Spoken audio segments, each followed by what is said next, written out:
आखिरकार वो उसी नदी के किनारे पहुंची जहां उन्होंने पता छोड़ा था।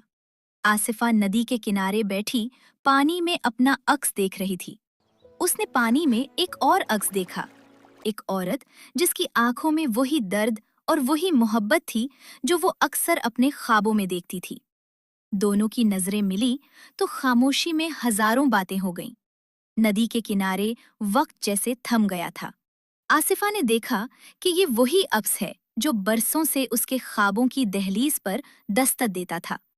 मलका आलिया की आंखों से आंसुओं का सैलाब रवा था। उन्होंने कपकपाते हाथों से आसिफा के चेहरे को छुआ। मेरी बच्ची, मेरी शहजादी।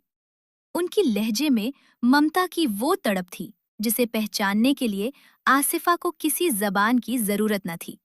दोनों एक दूसरे के गले लगकर देर तक रोती रहीं, जैसे बरसों की प्यास एक लम्हे में बुझ गई हो। मगर ये सुकून आरजी था। दूर से घोड़ों के टापों की आवाज आई।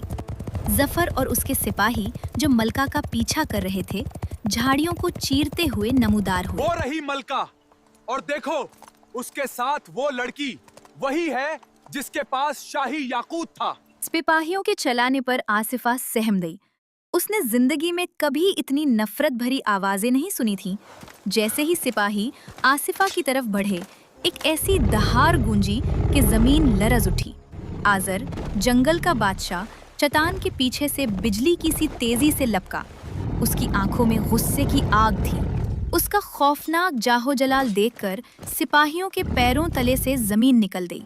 सिपाही खौफ के मारे पीछे हटे, मगर मकरो फरेब से काम लेते हुए उन्होंने मलका को घेरे में ले लिया। तलवारों की झनकार ने जंगल के परिंदों को उड़ा दिया। हर तरफ अफरा तफरी मच गई।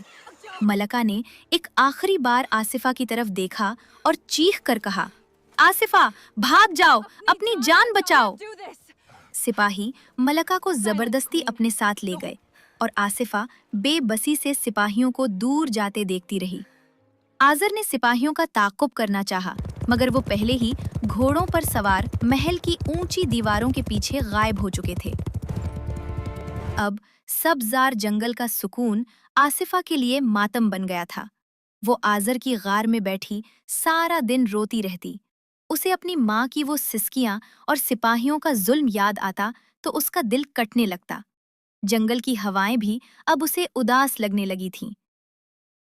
एक दिन जंगल की सरहद पर लकड़हारों की बातों से आसिफा को मालूम हुआ कि महल में सफाई करने के लिए नई खादमाओं की जरूरत है।